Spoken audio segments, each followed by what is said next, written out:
Senhores telespectadores da UniTV e TV O Fluminense, muito boa tarde. Nesse momento, damos início ao programa Grupo Mônaco de Cultura e Saúde, que vai ao ar, ao vivo, todas as terças-feiras, às 15 horas. Neste primeiro bloco, temos a honra de receber como convidado o presidente do ciclo monárquico Dom Pedro II de Niterói, professor Francisco Tomasco de Albuquerque. Boa tarde, professor Francisco. É uma honra recebê-lo aqui em nosso programa. Tá bom. Boa tarde, Mônaco. A honra é recíproca. E participar do seu programa, para mim, é uma honra também muito grande. Pois não. Muito obrigado. Francisco, há quantos anos você está à frente do ciclo monárquico Dom Pedro II? Praticamente desde a sua fundação, em 2 de dezembro de 1991. O Círculo completou 21 anos no ano passado, no fim do ano passado, e foi fundado no dia 2 de dezembro por ser o dia do aniversário de nascimento de Dom Pedro II. E Dom Pedro II nasceu num dia 2 de dezembro e faleceu num dia 5 de dezembro, 65 anos depois. De modo que os monarquistas sempre procuram homenageá-lo nessa semana, né? Costuma ser na mesma semana. Né?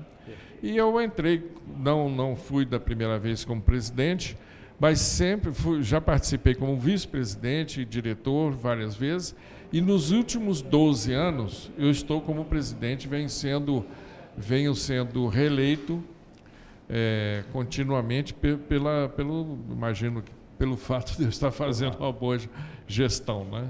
12 anos na presidência do ciclo monárquico. E quais são os objetivos da instituição, professor Francisco? Mônaco, os objetivos são vários. Os principais são os dois que nós consideramos. Primeiro, manter viva a memória da monarquia parlamentarista como o melhor sistema de governo para o país. Quando nós éramos uma monarquia parlamentarista, há uma grande diferença com a monarquia absolutista, que era do Dom João VI, né? Do Dom João VI para trás. Mas o Dom Pedro I para cá, o próprio Dom Pedro I foi quem escreveu, redigiu, editou a nossa primeira Constituição, no caso a Constituição monárquica, e a que durou mais tempo na história do Brasil. Depois ele voltou para Portugal por uma série de circunstâncias, de razões e tal, e o Dom Pedro II ficou aqui como criança e entregue aos cuidados de uns preceptores, professores, etc. E com 15 anos, ele assumiu o trono. De tal forma, ele já se considerava bem preparado para assumir o trono. E desse momento em diante, ele ficou 49 anos como segundo imperador do Brasil. Então, nós cultivamos essa memória, não só do Dom Pedro II, mas desse período em que nós éramos uma monarquia parlamentarista, como uma coisa superior à própria República. Eu não vou entrar na comparação entre qual seja melhor, que nós acreditamos que seja a monarquia, ou o sistema republicano de governo, porque o tempo dessa entrevista é muito exíguo. E isso é uma coisa que só essa comparação poderia vir a ser o motivo até de um congresso, e aliás já houve, né? Congressos, seminários, etc. Então, nós temos esses objetivos. Alguns círculos, porque não existe só o nosso. Existe círculo no Rio, tem em São Gonçalo, tem em São Paulo, várias cidades do estado do Rio, Petrópolis, e várias cidades de São Paulo, no Rio Grande do Sul, no Brasil todo, existem círculos monárquicos. Alguns desses círculos pretendem montar um partido que seria, vamos dizer assim, um partido monárquico. mas há uma forte contradição entre montar um partido monárquico, porque na monarquia as forças políticas tendem a se aglutinar em torno do imperador ou do rei. E na república elas tendem a se fragmentar. Elas são forças centrífugas e não centrípedas. Então, como que nós monarquistas, vamos criar um partido monárquico para atuar num clima, num ambiente republicano? Não é uma contradição. Então, não se consegue resolver essa contradição. Professor Francisco, gostaria que o senhor destacasse os principais eventos realizados pelo Círculo Monárquico. Bom, o Círculo Monárquico, além de várias palestras e seminários que nós já realizamos aqui no Rio, o nosso círculo, ele produz uma série de eventos em comum com o Rio de Janeiro, porque nós estamos muito próximos, né? E eu mesmo sou membro do Rio, e alguns do Rio são membros do de Niterói. Então, é muito comum que as coisas aconteçam assim, feitas de uma forma conjunta. Mas nós temos objetivos, vamos dizer, próprios nossos, e o do Rio tem os dele. Então, no caso nosso, na época de 2008, quando o próprio governo federal estava comemorando a chegada do Dom João VI, acho que todos se lembram disso, né? A chegada da família real portuguesa em 1808, e em 2008 estavam comemorando 200 anos. Então, a nossa instituição foi a única instituição de Niterói convidada para participar desses eventos, no caso que ocorreram, foram organizados pelo Museu Histórico Nacional no Rio, né?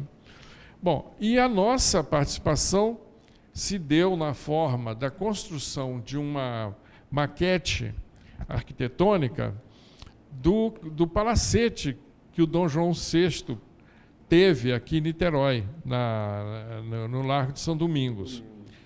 E, infelizmente, esse palacete, que era um prédio histórico, foi demolido, e aí nós perdemos um prédio que poderia ser um museu, teria sido o melhor uso para ele, teria sido um museu histórico da Vila Real da Praia Grande. Vila Real da Praia Grande é o nome antigo de Niterói. Dom João VI gostava muito daqui, veio aqui 3 vezes.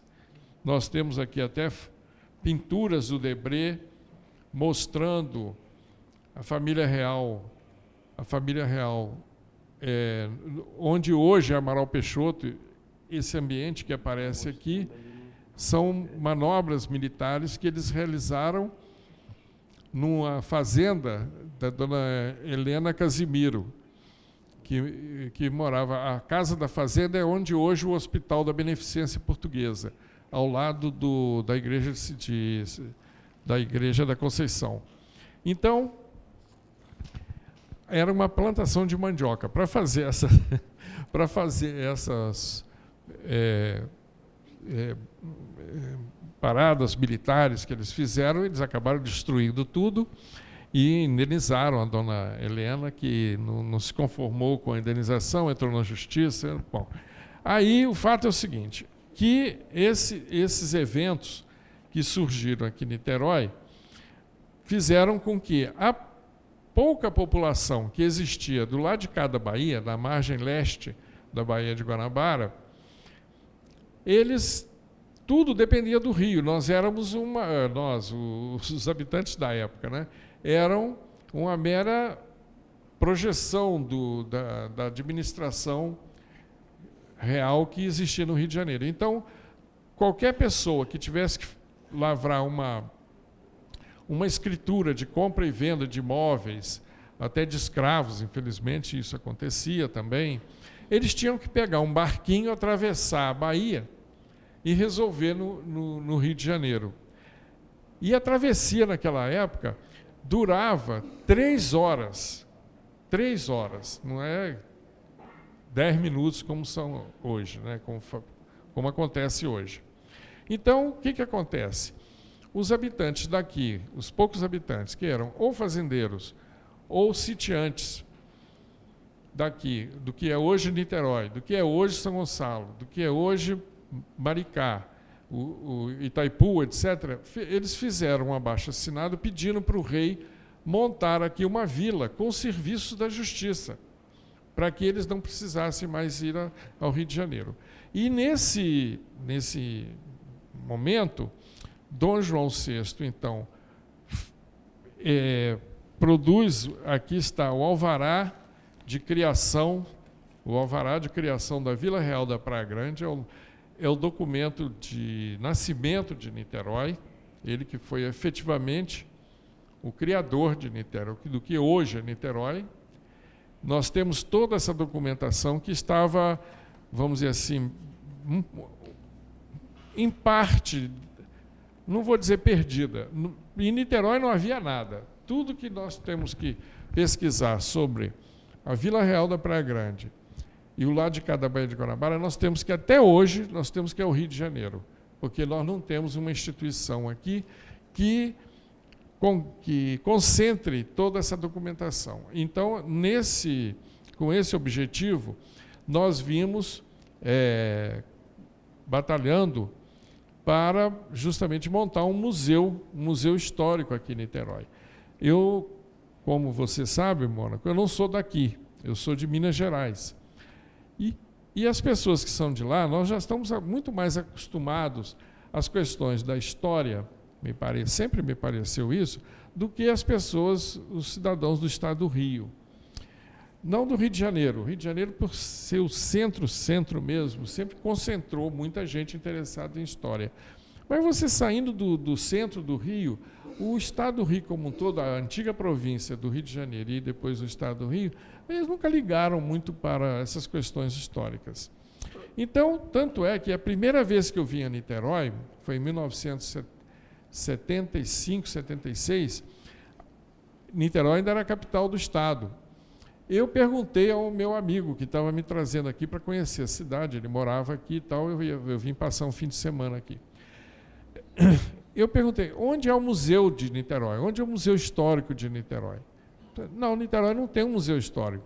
Mas como não tem um museu histórico? É a capital do estado, né?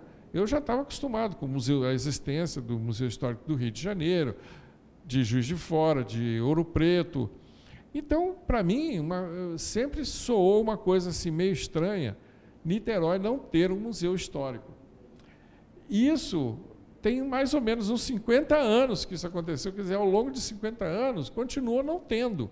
Agora que eu estou aposentado, eu resolvi, através do Círculo Monárquico, do Instituto Histórico e Geográfico de Niterói, liderar essa campanha pela montagem de um museu aqui. Perfeito. Eu queria saber, professor Francisco, qual será o próximo evento a ser realizado pelo Ciclo Monárquico? Bom, o próximo evento é o seguinte, primeiro, voltando aqui só um tiquinho à história do Museu Histórico, a primeira providência foi,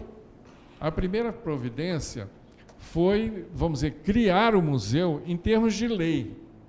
Então, nós elaboramos um projeto de lei da montagem do museu, da criação do museu, e pedimos a um deputado amigo nosso aqui de Niterói, lá na Alerj, deputado Conte Bittencourt, porque é o presidente da Comissão de Educação, a pessoa mais indicada, e ele, então, deu entrada no processo.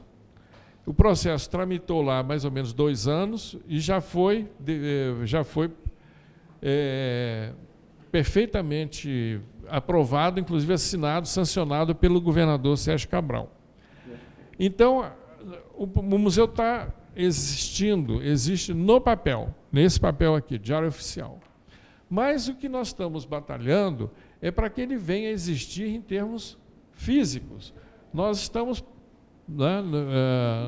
empenhados na obtenção de um imóvel, ou do Estado, um imóvel em desuso, como está até escrito aqui na lei, ou parte dele em desuso, ou estadual ou municipal, pode até ser, mas como foi fundado pelo governador do estado, nós imaginamos que ele venha a ser um museu estadual.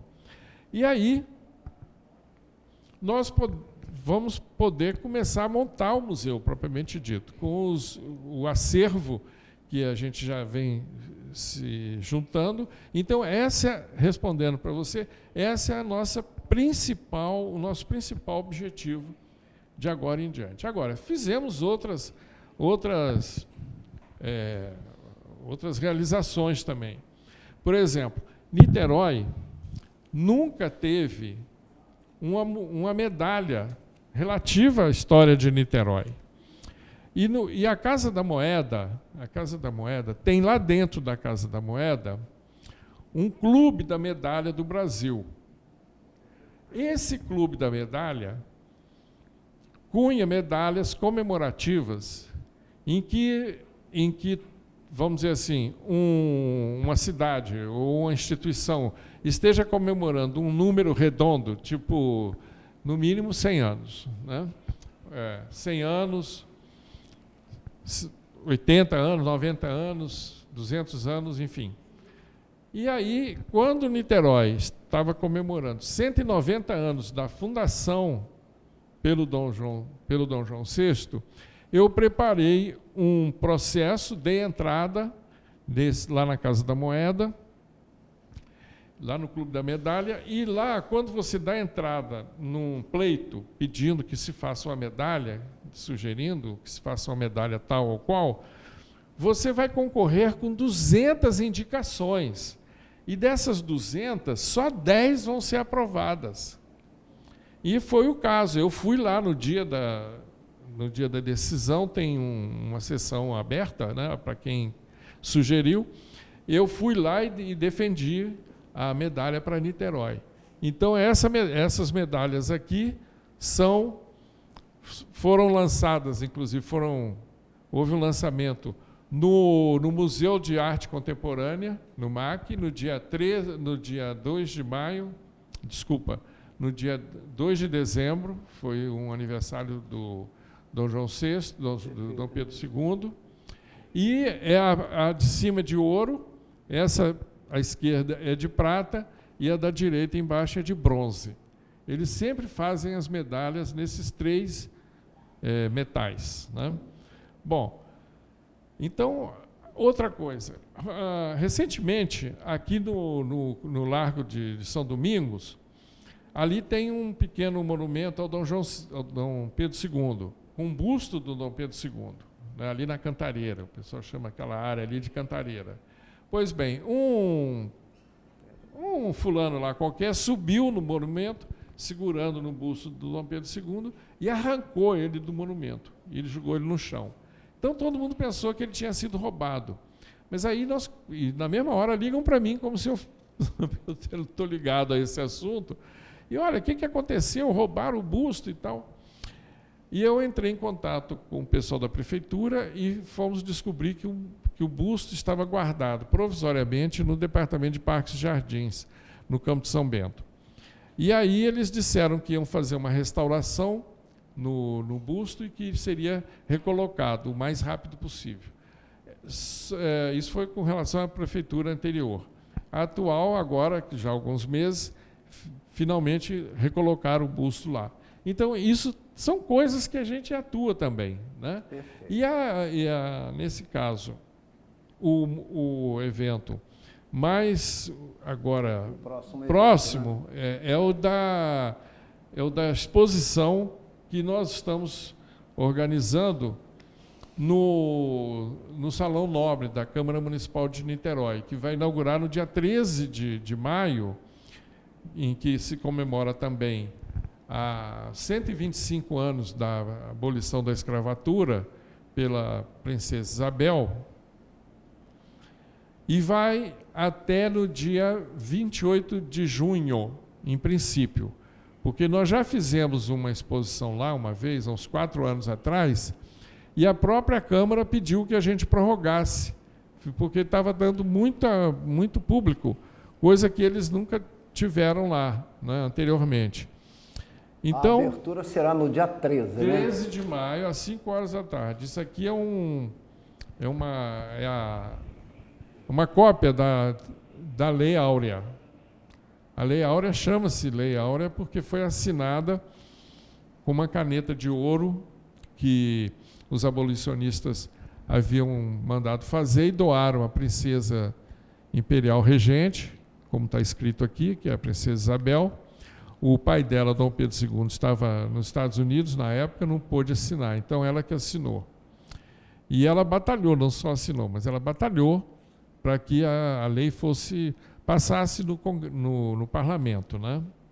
Então, essa data do 13 de maio também é uma data simbólica para nós, né? Aliás, no 13 de maio acontecem umas 10 ou 15 eventos importantes nos dias 13 de maio.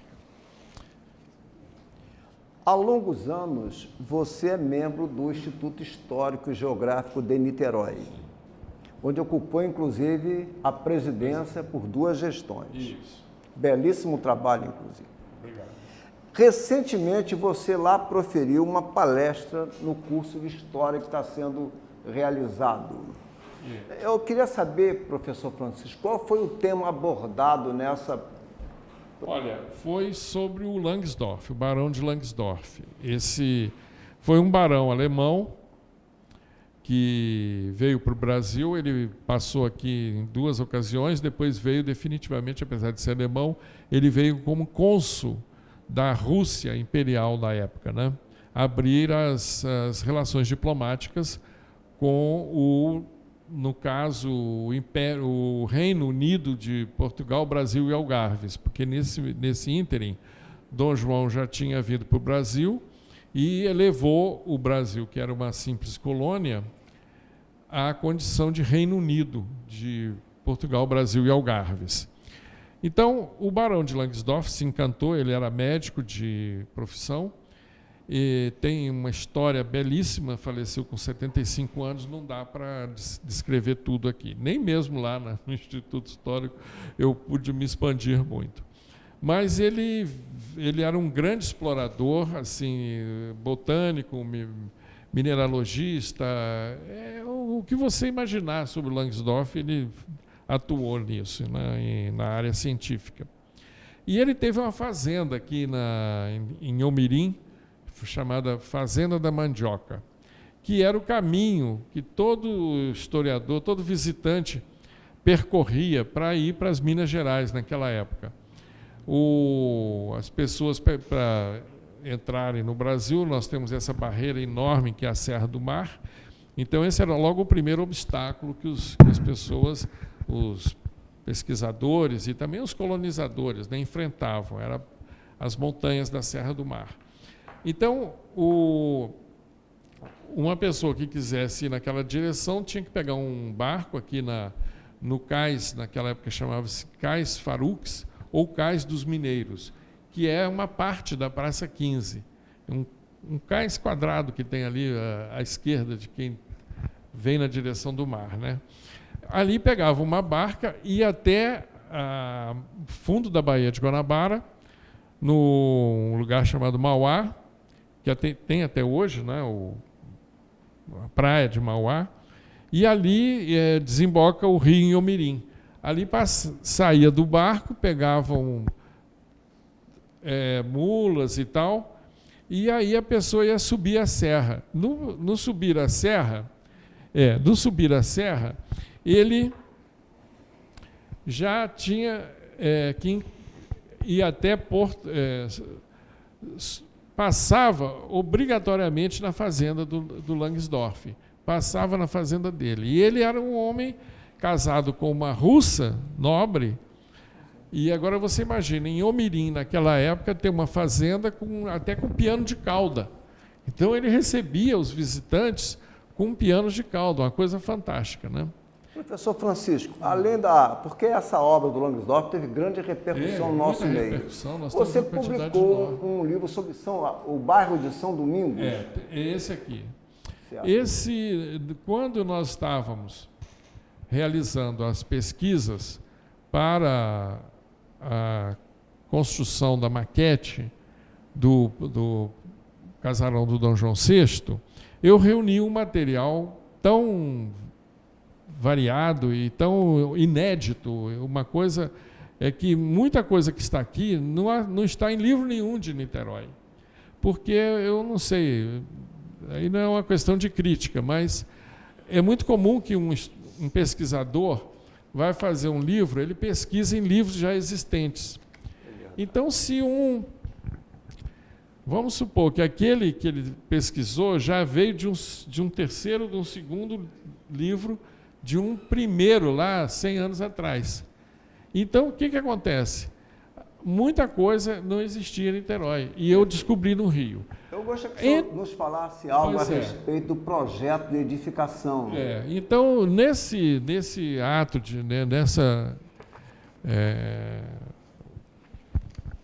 vamos dizer, nessa pesquisa que eu realizei, eu notei também que em Niterói não existia em lugar nenhum o projeto original da Vila Real da Praia Grande, que foi feito pelo José Clemente Pereira e por engenheiros da época, inclusive um desenhista francês, Julien Pallière.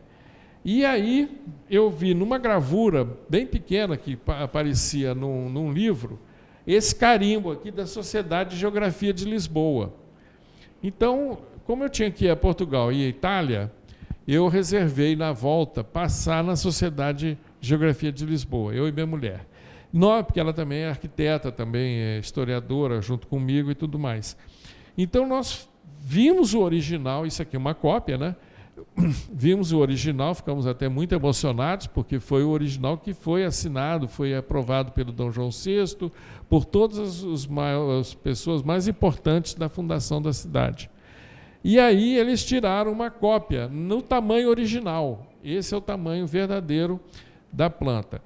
Basta dizer que quando eu voltei para Niterói, o senhor Rubens Carrilho, do arquivo da Câmara Municipal de Niterói, ficou sabendo, na mesma hora me pediu para tirar uma cópia para a Câmara. Nem o arquivo da Câmara tinha.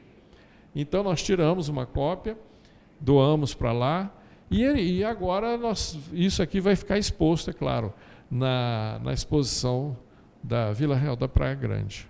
Pois não. Professor Francisco, considerações finais, né? E também gostaria de saber se tem projeto de lançar uma obra em breve. Tem. Bom, aí já são obras também na área de genealogia, porque essa aqui do Langsdorff foi um levantamento genealógico dos descendentes do Langsdorff que ficaram aqui no Brasil. Na época, esse livro levou 4 anos para ficar pronto, porque eu tive que entrevistar cerca de 1.000 pessoas, e no total, entre mortos e vivos, tem 1.500 pessoas aqui nesse livro, descritas, quando nasceu, quando casou e tudo mais, morreu, tá? Esse aqui. E agora, então, eu estou fazendo mais 3 livros, mas aí sobre as minhas famílias, Albuquerque, desde lá de Portugal e tal, minha família italiana, Tomasco, e um ramo alemão, Reif, e assim por diante. E isso aqui, uma coisa que eu sei que o tempo agora está exíguo, um apoio que nós obtivemos em Portugal, nessa nossa ida lá, foi o apoio da Fundação Calouste Gulbenkian. Essa é uma das maiores fundações do mundo, mais ricas. Fica no centro de Lisboa, só a área onde está localizada é maior bem maior que o Campo de São Bento, maior que até o Campo de Santana. Isso aqui foi a entrevista que nós tivemos com o presidente da associação, não sei se está dando para... Né? Tá? Isso. Bom, então, essa fundação já se colocou à disposição para nos ajudar no que for possível. Professor Francisco, gostaria de agradecer imensamente aqui a sua presença. Despeço-me agradecendo a presença do presidente do ciclo monárquico Dom Pedro II de Niterói, que realiza um belíssimo trabalho, professor Francisco Tomasco de Albuquerque. e também aos prezados telespectadores. O segundo bloco terá o comando da psicóloga acadêmica, a querida Elizabeth do Vale. Muito obrigado a todos.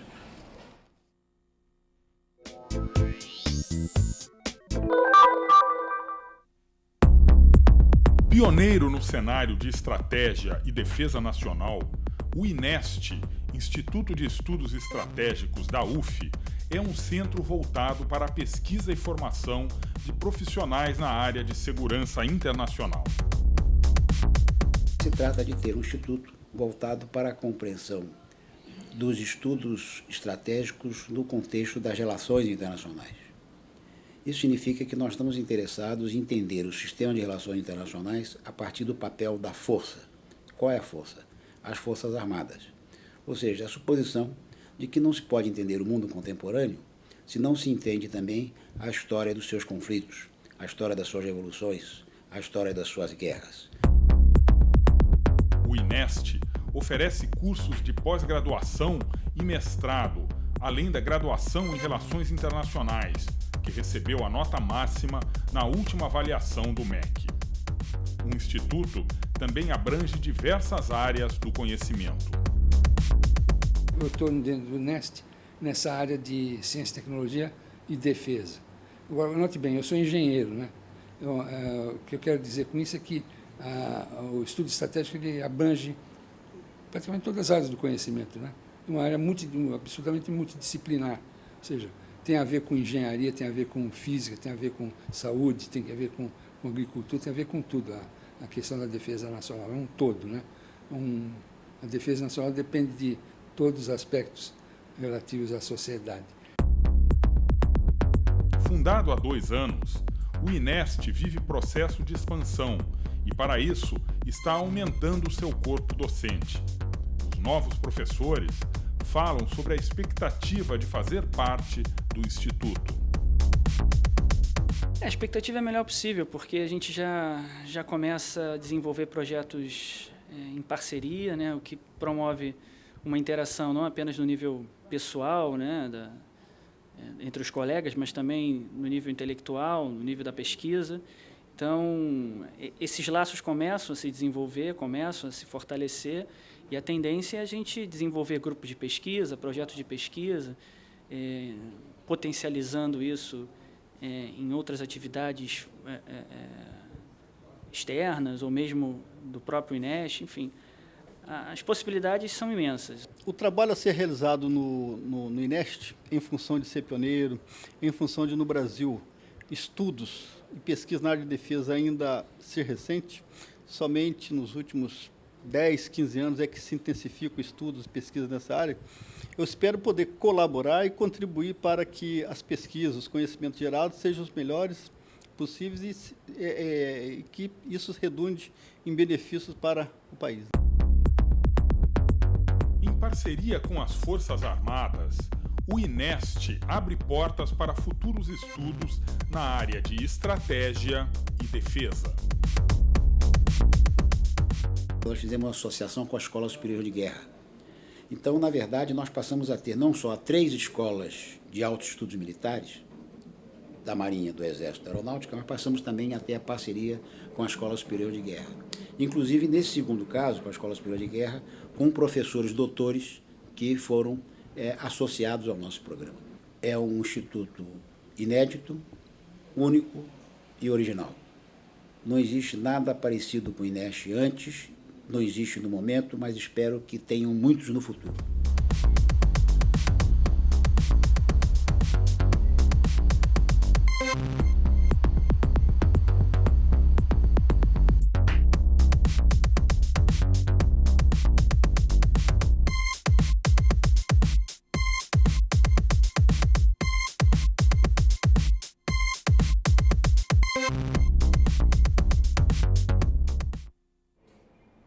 Boa tarde para você que nos assiste. Estamos aqui com mais um Bem-Estar e Saúde e hoje trazendo para vocês o fisioterapeuta José Carlos Rodrigues Pereira Júnior. É um prazer muito grande, Zé Carlos, tê-lo conosco. Muito obrigado, Elizabeth. É um prazer também para mim poder participar do seu programa, principalmente porque ele tem como base a saúde, que eu acho que é muito importante. Pois é, acho que o nosso bate-papo hoje vai ser muito interessante para o nosso telespectador. Acho que você tem muitas coisas boas a acrescentar na nossa programação, tá? Vou falar aqui um pouquinho sobre o seu currículo, mas a gente vai desmembrando à medida que a gente for conversando, a gente vai falando sobre ele mais pormenorizadamente. Mas eu vou aqui falar algumas coisas que eu acho que são interessantes passar já de início, né? O José Carlos, ele tem como principais atividades o shiatsu e terapias alternativas. E ele é sócio fundador do CRAERJ, né, José Carlos, que é o Conselho Regional de Acupuntura do Estado do Rio de Janeiro, correto? Isso, é o conselho que está regulando a acupuntura no Estado do Rio de Janeiro, com bastante sócios já, e nós temos lá fisioterapeutas, psicólogos, nutricionistas, médicos, tem bastante gente já. Eu queria que a gente aproveitasse esse momento, Zé Carlos. Você não fica chateado de eu te chamar de Zé Carlos, não, né? Porque facilita um pouquinho. Fica à vontade, fica à vontade. Olha só, eu gostaria que a gente falasse um pouquinho, já que você falou em psicólogos, fisioterapeutas, médicos, tal e coisa. Eu queria, já que você é fundador do Conselho Regional de Acupuntura do Estado do Rio de Janeiro, eu queria que a gente pudesse falar um pouquinho, fazer um parênteses aqui no início, e que você falasse um pouquinho a respeito de como você está vendo a questão do ato médico, porque, né, a gente tem lutado bastante por isso, nessa questão aí da acupuntura, e eu gostaria que você comentasse um pouquinho a respeito disso. Tá.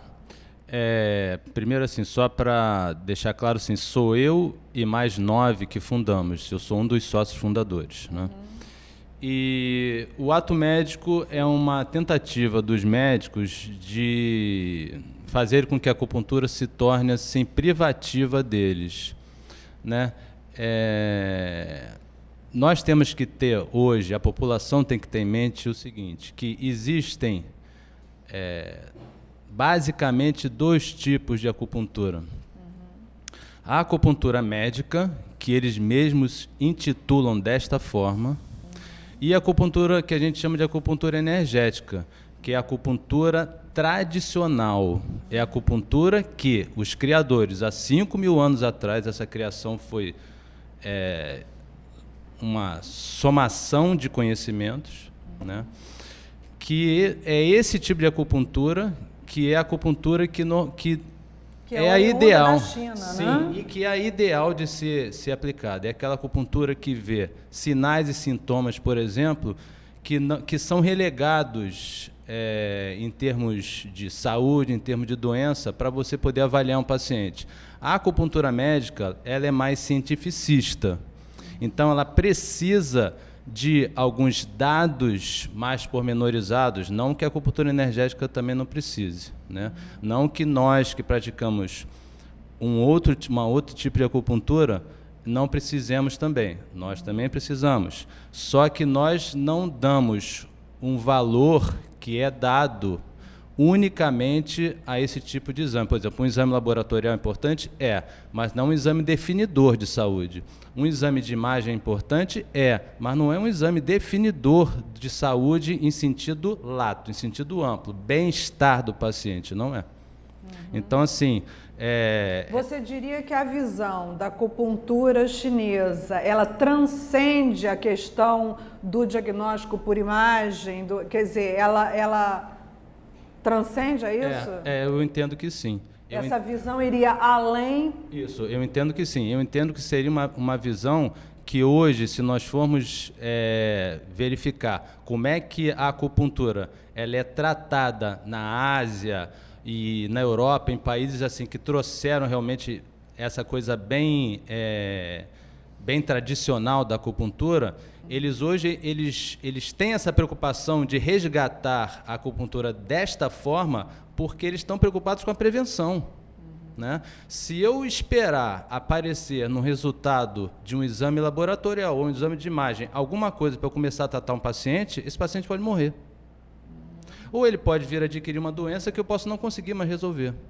Então, é esse tipo de coisa que a gente tem que ficar assim, bem atento. Não estou indo contra a acupuntura médica, nem estou indo a favor da acupuntura energética.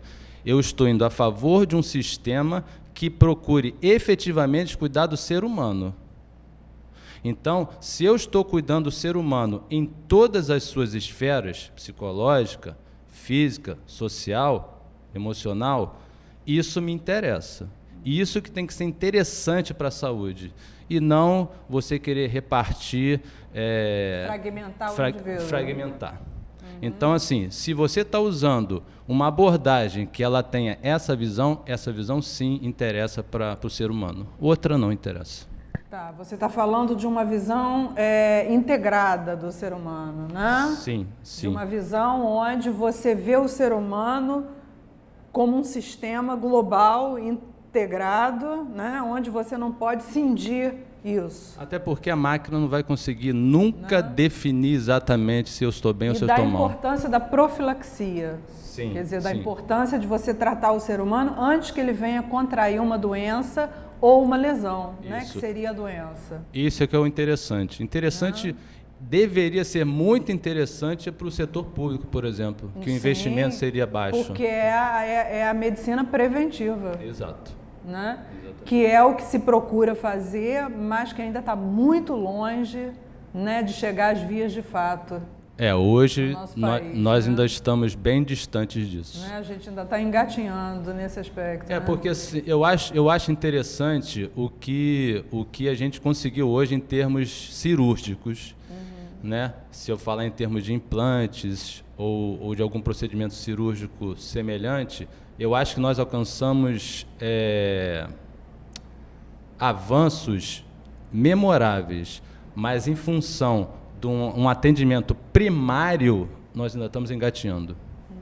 Mas isso por privilegiar determinados setores, determinadas ideias que não coadunam com o conceito de saúde e de bem-estar. Não é só tomar um medicamento que eu resolvo um problema. Então, existem conceitos, medicamento é importante? Sim. Sem medicamento a gente pode até morrer. Né? E devem ser utilizados, mas na sua hora certa. Né? Então, primariamente, nós teríamos outros recursos que seriam muito mais interessantes e menos dispendiosos do que esse. Zé Carlos, bom, então vamos ver aqui como é que num primeiro momento você aborda, né, o seu cliente. Eu não gosto de chamar, as pessoas me perguntam, que outro dia os meninos me perguntaram, por que você não chama quem você atende de paciente, você chama de cliente? E eu aí respondi para eles e disse, não chamo ninguém de paciente. Porque eu acho paciente, você já está dando uma conotação para a pessoa de que a pessoa é passiva. Então, eu não chamo as pessoas que eu atendo de paciente, não. Eles não são passivos. Eu até quero que eles sejam bem impacientes, entre aspas, né? Que eles sejam muito ativos e que eles me cutuquem, que eles reclamem comigo, que eles digam, olha, está demorando resolver isso aqui, isso está chato dessa maneira. Eu gosto que eles se impacientem de alguma forma. Eu acho que o paciente, às vezes, ele precisa, assim, ficar impaciente, assim, reclamar com o seu médico, reclamar com o seu terapeuta. É a participação ativa, né? É a participação dele. Então, eu não posso ficar dizendo o meu paciente, que meu paciente, coisa nenhuma. E além disso, ele não é meu, né? Ele é muito mais dele, ele tem que ser ele. Então, essa coisa de meu paciente para cá, meu paciente para eles até riram. Mas eu falei, não é meu paciente, coisa nenhuma. Ele é muito mais dele, ele não é meu, coisa nenhuma. Verdade. A saúde, assim, eu sempre falo para os meus pacientes, ou clientes, mas olha como é que a gente se acostuma. Ou clientes. Pois é. Eu falo assim, olha só, vocês têm que ter uma participação ativa no tratamento de vocês, né? Mas... Porque se você não quiser segurar a sua saúde, você não tem tratador, não tem médico, não tem profissional de saúde que vai resolver seu problema. Então você tem que participar. Então o que eu quero te colocar é, num primeiro momento, quando você recebe, então eu vou usar o termo, você vai me permitir, eu vou usar o termo cliente mesmo. Quando você recebe o seu cliente, num primeiro momento, quer dizer, como é que você vai, então, nesse primeiro momento, olhá-lo e fazer esse diagnóstico, enfim. Como é que é essa primeira abordagem sua? Então, olha só, eu procuro, e eu acho que deve ser interessante Que você o diz que é tratador integrada, fazer, né? isso, fisioterapia, que eu chamo de fisioterapia integral, é aquela avaliação mais ampla e avaliação daqueles dados subjetivos que o paciente às vezes acha que não é nada e às vezes é tudo, né? Então, o paciente começa a falar para você dados sociais dele, começa a falar para você dados de saúde e você começa a avaliar o paciente fisicamente. Porque, na verdade, qualquer patologia ou qualquer doença a nível orgânico, ela vai ter uma resposta mecânica. Então, por exemplo, vou dar exemplo de uma escoliose. O paciente que está dando uma entortadinha assim para o lado, que é uma escoliose, ele pode estar assim por causa de um fígado. Até porque não existe escoliose idiopática. O que é escoliose idiopática? É aquela escoliose que não tem causa. Toda escoliose tem causa. E 80% dessas causas é visceral. Então, um paciente que chega para você tortinho assim para o lado, ele pode estar assim por uma necessidade hepática. Então, você tratar simplesmente um problema mecânico, porque o paciente se entortou para o lado, eu vou desentortar ele, eu posso estar provocando uma lesão no fígado, porque foi o fígado que pediu, que provocou aquela situação. Então, primeiro eu trato a parte interna, que é o fígado, para depois eu poder tratar a parte externa. Aí sim eu faço uma avaliação músculo-esquelética no paciente, faço uma desprogramação em toda aquela musculatura que fez o paciente ficar inclinado para o lado, reprogramo os músculos e aí sim, orientações, né? Orientação para ele em termos de fazer uma atividade física, melhorar o seu aspecto nutricional e, principalmente, também, redução do estresse. A redução do estresse vai em cima de quê? Uma meditação, né? A acupuntura também auxilia na redução do estresse. E até hoje já existem estudos lá fora bem contundentes a esse respeito da oração ou de uma prática religiosa que o paciente faça. Porque a gente sabe hoje que, na verdade, todas essas orações ou mantras, ou seja lá como a pessoa quer denominar, por exemplo, para o católico, Ave Maria, o Pai Nosso, o ritmo através do qual essas ações, né? Isso, eles se dão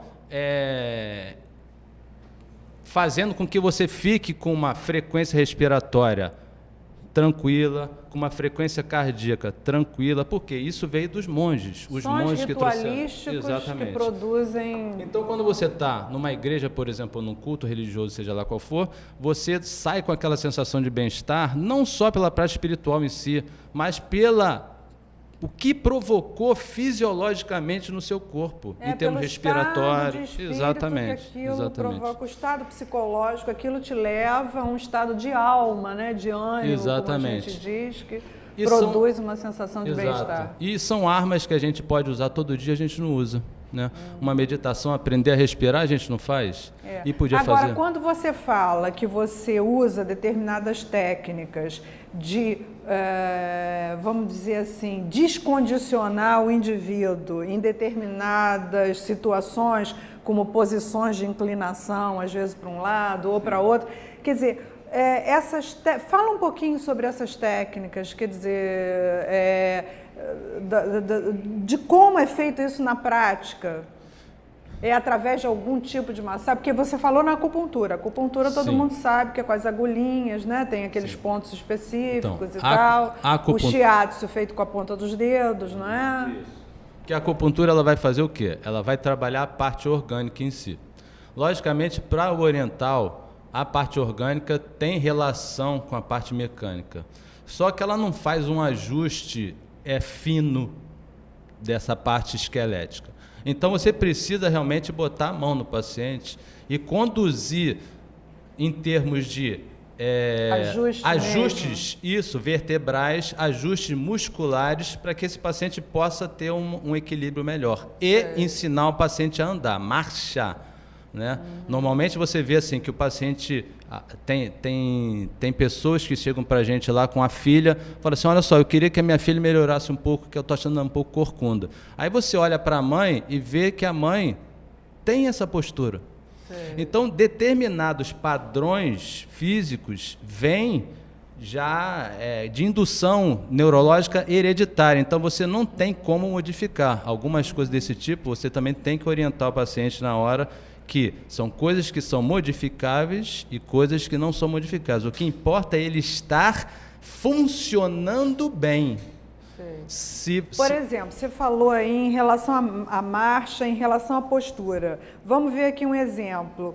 Uma marcha feita com vamos supor, com a bacia inclinada mais para frente, ou com a bacia inclinada para um lado ou para outro, leva a uma postura diferente também em relação à coluna. Isso, por exemplo, se você está... o jogador de basquete, como é que ele entra em campo? Ele entra na quadra, perdão. Ele entra na quadra com o tronco inclinado para frente, né? Um jogador de futebol, ele entra com a perna, ele levanta a perna, ele se mexe o tronco para trás. Isso acontece em função da tipologia física dele, né? E os treinamentos que ele faz. Em função do que ele demandou. Então, determinadas pessoas vão ter lesões em determinados lugares em função da sua... De acordo com o condicionamento corporal. É o que eu chamo de predominância funcional. Em função daquilo que você predominantemente usou. Tá. Que tipo de articulação você usou mais, que tipo de músculo você trabalhou mais. Em função disso, você vai saber orientar aquele paciente seguinte, você tem que marchar ou andar desta ou daquela forma. Né? Então, você não tem como, às vezes, modificar um padrão de marcha em função porque ele já nasceu com aquele padrão. É igual você vê normalmente assim, as pessoas falando assim, olha, quando você estava vindo dali, parecia sua mãe. E é verdade.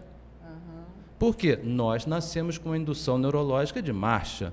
Então, não existe um padrão que Isso já seria uma predisposição genética, que o indivíduo, lógico, já nasce com a sua marca lá genética. Exatamente, exatamente. Então, não tem como você chegar e falar assim, eu vou acertar a postura do paciente, botar todo mundo numa forma, usar o mesmo processo de tratamento para todos. Você vai errar com esse paciente. Por quê? Porque você é de um jeito, os câmeras são de outro, eu sou de outro. Então, a gente tem que saber exatamente, olhar para o paciente e saber o que ele precisa, ou o que ele está pedindo para que seja avaliado e, vamos dizer assim, consertado. Né? Agora, Zé Carlos, vamos falar um pouquinho também. Você tem várias qualificações e atividades profissionais. Então, vamos falar um pouquinho sobre cada uma delas, porque eu não quis ler no início, porque senão eu ia ficar falando toda a vida sobre o seu currículo. Então, vamos passar isso, a gente tem 5 minutos ainda de... Vamos passar para o telespectador um pouquinho sobre isso. Eu gostaria que você falasse. Na verdade, assim, eu comecei minha formação como shiatsioterapeuta, né? Que é você trabalhar os meridianos da acupuntura, mas com as mãos. Só que determinadas patologias ficam mais complicadas de você trabalhar só com essa técnica. É uma técnica interessante, mas... Aí eu comecei a estudar acupuntura. E a acupuntura me abriu um leque muito grande, né? Para tratar diversos tipos de desequilíbrios. Aí você tem, como técnica de tratamento, que eu acho também bastante interessante, a acupuntura nas mãos, que é saber que a sua mão é a representação do corpo, né? Tem pernas, braços, a frente do corpo, as costas do tronco. Então, por ali, às vezes, você consegue trabalhar um paciente de uma maneira bem interessante, até porque se a gente avaliar o córtex cerebral, a parte da cabeça, a região do corpo que tem maior representatividade são as mãos. Por isso, qualquer estímulo que você faz nas mãos, você tem uma resposta boa, né? Por quê? Porque ela demanda uma relação neurológica grande, tá?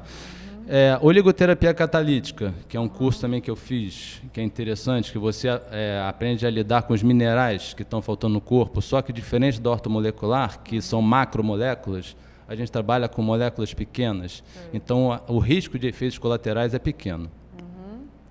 conceito Maitland, maconha, mobilização neural, são conceitos que trabalham articulações, trabalham músculos. Você quer a sua listinha Isso. para você seguir? Sequência de filhos e árvore genealógica. Isso aí é um conceito americano bem interessante, que ele fala, isso aí daria até um seminário, porque ele fala sobre assim, como que a ordem de determinados filhos, do nascimento de determinados filhos, sejam eles homens ou mulheres, se nasceu antes ou depois, se teve aborto ou não, influi no transcorrer da vida dessa pessoa, né? Cadeias fisiológicas, pelo método Leopoldo Busquet, que eu também fiz, é um método bastante interessante, que de avaliação e tratamento muscular e fisiológico, visceral. Isostretching também é um trabalho bem interessante, também em termos estruturais musculoesqueléticos. Reabilitação orofacial é você aprender a trabalhar basicamente com mandíbula.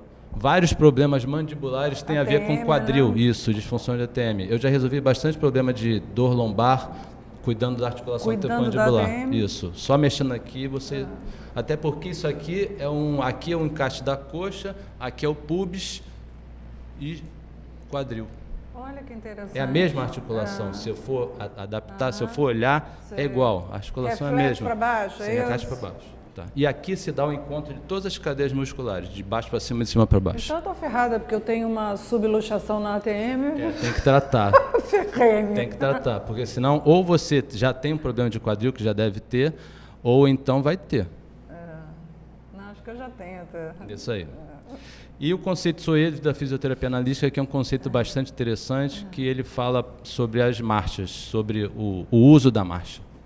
Né? E como você tratar um paciente e ver um paciente a esse nível. E a acupuntura, sim, eu sou fã da acupuntura, eu sou suspeito para falar da acupuntura. O bom é que você, com esse conhecimento somado, você consegue realmente olhar para o indivíduo e ter uma imagem dele, né, bem ampla, né? Você consegue ter um olhar extremamente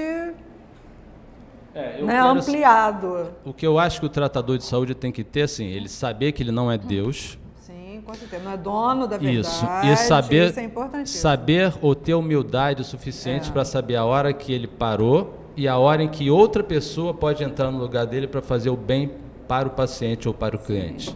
Então, assim, é o que a gente estava conversando. Por isso é que eu não chamo o cliente de paciente, porque ele não é meu paciente. Isso aí, justo. Então, ele não é passivo. É o que, assim, eu chamo, é o processo, aquilo que a gente estava conversando, o processo de amorização. Você tem que saber que aquela pessoa que está ali para você cuidar dela, ela é um ser humano igual a você, que veio querendo atenção, veio querendo um carinho, veio querendo ser ouvido. E você isso tem é que mais amá-lo e respeitá-lo acima de tudo. É isso aí. Zé Carlos, infelizmente estamos chegando no finalzinho do nosso programa, suas considerações finais, e a gente te espera numa outra entrevista, se Deus quiser, porque, olha, esse papo está muito bom. Isso. Eu queria agradecer bastante a você pela oportunidade de falar. Eu sou apaixonado pelo que eu faço. Eu também sou apaixonada pelo que eu faço. Isso aí. Então até aí a gente está somando. Isso aí. E gente, assim, é muito legal poder ter tido esse contato. Obrigado. Esse feedback é legal, né? Para você que nos assiste, meu beijo grande. Até o próximo programa. Zé Carlos, voltem numa outra entrevista. Tchau.